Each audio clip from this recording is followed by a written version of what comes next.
दोस्तों पिछले 3-4 घंटे में बहुत सारी खबरें आ चुकी हैं और उन सारी खबरों को एक ही वीडियो में आसान भाषा में आपके सामने रखने वाला हूं। चैनल को अभी तक सब्सक्राइब नहीं किया है, सब्सक्राइब करके आप हमारे साथ जुड़ सकते हैं। पहली खबर हूतीस को लेकर है। लास्ट वीडियो में आपको जानकारी दे चुका हूं कि रात अमेरिका और ब्रिटेन ने एक बार फिर से यमन के ऊपर हुदैदा जो जगह है वहां पर हमले किए। अमेरिका के हमलों के फौरन 1 घंटे के बाद यमन ने पलटवार किया और लाल सागर में ब्रिटिश जहाज को मार गिराया। इस हमले की जानकारी अब हूतीस के स्पोक्स पर्सन याह्या सारी की तरफ से भी दे दी गई है। दरअसल एक जहाज को नहीं मारा हूतीस ने, बल्कि 2 जहाजों को मारा और दोनों जहाज अमेरिका और ब्रिटेन के थे। हूतीस की तरफ से बताया गया कि पहला जहाज अमेरिका का स्टार नासिया था, दूसरा ब्रिटेन का मॉर्निंग टाइड। इन दोनों जहाज़ों को टारगेट करके हमने हमला किया और हमला एकदम सटीक था। हमने जो कुछ भी इन जहाज़ों के ऊपर छोड़ा था वो इन जहाज़ों के ऊपर जाकर गिरा, जिससे इन जहाज़ों को बहुत बड़ा नुकसान भी हुआ। हूतीस ने एक बार फिर से इस बात को दोहराया कि आप भले ही कितने हमले हमारे ऊपर कर लो, लेकिन हमारा जो स्टैंड है फिलिस्तीन के लिए, हम उससे पीछे नहीं हटेंगे। फिलहाल हूतीस के ऊपर अमेरिका ब्रिटेन हमले करके डराने की कोशिश तो कर रहे हैं, लेकिन पलटकर जवाब बहुत तगड़ा हूतीस की तरफ से फौरन दे दिया जाता है। दोस्तों लास्ट वीडियो में ही मैंने आपको एक खबर और बताई थी कि इजराइल की सेना अब रफा की तरफ जाने वाली है। इजराइल की सेना को ऐसा लगता है कि हमास का आखिरी गढ़ रफा है।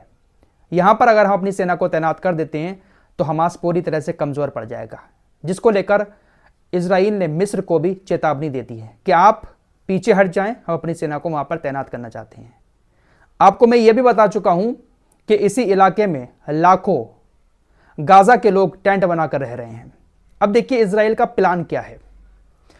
इजराइल का प्लान यह है कि जो लोग इस वक्त रफा पर गाजा के टेंट बनाकर रह रहे हैं उन लोगों को सिनाई प्रायद्वीप में बसा दिया जाए। इजराइल के ज़ायोनी शासन ने इस बात की घोषणा कर भी दी है और इस बात की मंशा भी जाहिर कर दी है कि जो लोग गाजा के रफा पर टेंट बनाकर रह रहे हैं उन लोगों को वापस गाजा आने की बजाय सिनाई प्रायद्वीप में हम उनको बसाएंगे। ये सिनाई प्रायद्वीप क्या है ये भी आपको जानना चाहिए। सिनाई प्रायद्वीप लाल सागर में एक प्रायद्वीप है जो एशिया और अफ्रीका के बीच की सीमा पर मिस्र के क्षेत्र का हिस्सा है। यह सिनाई प्रायद्वीप जो है वो मिस्र के हिस्से में आता है। तो इजराइल ये चाह रहा है कि रफा से हटाकर गाजा के लोगों को गाजा के अंदर ना भेजा जाए, बल्कि मिस्र के क्षेत्र में जो सिनाई प्रायद्वीप है वहां पर बसा दिया जाए। इजराइल ने इसकी पूरी तैयारी भी कर ली है। जब इजराइल की तरफ से यह घोषणा की गई तो उसके बाद मिस्र भड़क गया है, लेकिन भड़कने से होगा कुछ नहीं। मिस्र कुछ नहीं कर सकता इजराइल का। मिस्र ने धमकी दी है कि अगर आपने ऐसा किया, रफा से गाजा के लोगों को हटाकर सिनाई प्रायद्वीप में बसाने की कोशिश की, तो हम आपसे नॉर्मलाइजेशन खत्म कर देंगे। इजराइल और मिस्र के बीच जो भी नॉर्मलाइजेशन का समझौता है उस समझौते को रद्द करके हम आपसे सारे संबंध खत्म कर लेंगे। यह धमकी मिस्र इजराइल को दे रहा है।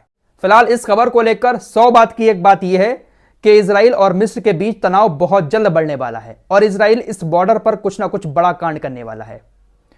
भूख से गाजा के अंदर मौतें होना शुरू हो चुकी हैं। आप सभी लोग ये बात तो अच्छे से जानते हैं कि गाजा के लोग इस वक्त भूख प्यास से तड़प रहे हैं। रोजाना उनको बहुत सारे ट्रक मदद की जरूरत है। 2-4 ट्रक गाजा के अंदर जाने की कोशिश कर भी रहे हैं। उन ट्रकों को इजरायली सेटलर्स, इजराइल के लोग बॉर्डर पर ही रोक रहे हैं। अभी कुछ देर पहले की यह खबर है, सैकड़ों इजरायली यहूदियों ने करम अबू सलेम सीमा पर कई सारे ट्रकों को रोक लिया जो ट्रक गाजा के अंदर जा रहे थे। ट्रकों पर हमला कर दिया और उन ट्रकों को गाजा के अंदर नहीं जाने दिया। अभी कुछ देर पहले ही अफसोसनाक खबर आई है कि उत्तरी गाजा में भूख से 3 बच्चों की मौत हो गई है। मौतें तो रोजाना हो ही रही हैं, 150, 200, 250, लेकिन भूख से भी अब मौतें गाजा के अंदर शुरू हो चुकी हैं। अगर ये हालात पैदा हो गए ना तो पूरी आबादी एक झटके में मौत के मुंह में समा जाएगी। यूनाइटेड नेशंस की एजेंसी UNRWA का मामला भी आपको अच्छे से पता है। बहुत सारे देशों ने उसकी फंडिंग रोक दी है, जिससे फिलिस्तीन के हालात और भी ज्यादा बिगड़ते जा रहे हैं। दोस्तों बड़ी खबर यह आ रही है कि यूनाइटेड नेशंस ने इस बात की जांच की क्या 7 अक्टूबर के हमले में UNRWA के 12 लोग हमास के साथ शामिल थे। कोई भी पुख्ता सबूत नहीं मिल पाया। इजराइल के पास भी इस बात का कोई भी पुख्ता सबूत नहीं है कि UNRWA के 12 लोग 7 अक्टूबर के हमले में हमास के साथ शामिल थे।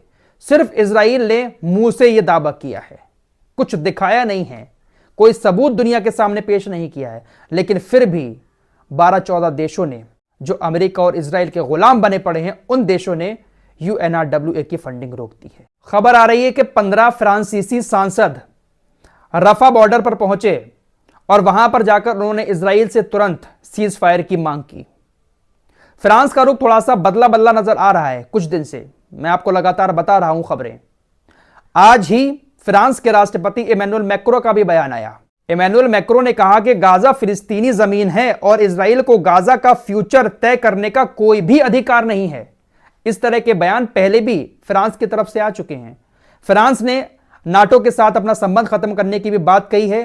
फ्रांस अमेरिका और ब्रिटेन जैसे देशों के साथ गठबंधन में भी लाल सागर में शामिल नहीं हुआ है। तो फ्रांस कुछ बदला बदला तो नजर आ रहा है, लेकिन कभी कभी ऐसे बयान आ जाते हैं कि लगता है कि सब दिखावा है।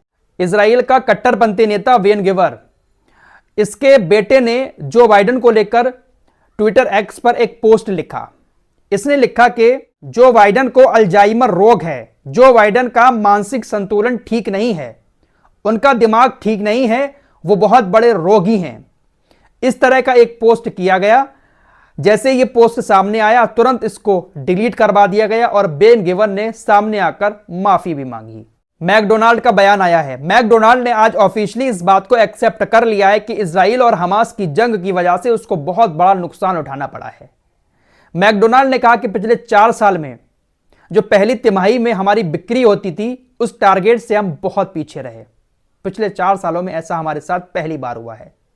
आपको पता ही होगा मैकडोनाल्ड का कितना बड़ा बॉयकॉट चला है पूरी दुनिया के अंदर, क्योंकि आरोप लगे हैं कि मैकडोनाल्ड ने इजराइल के सैनिकों को फ्री में खाना खिलाया है। बहुत सारी तस्वीरें आई थी जहां पर मैकडी के बर्गर और बड़े बड़े अच्छे डिलीशियस फूड इजराइल के सैनिक खाते हुए नजर आ रहे थे। दावे किए जा रहे थे कि यह सब फ्री में दे रहा है मैकडी।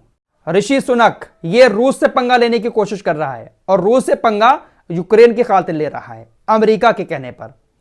इसने कहा कि देखिए भाई, अगर रूस ब्रिटेन पर अपनी बंदूकें तानता है तो लंदन रूस के सैनिकों के हमले को नाकाम करने के लिए तैयार है।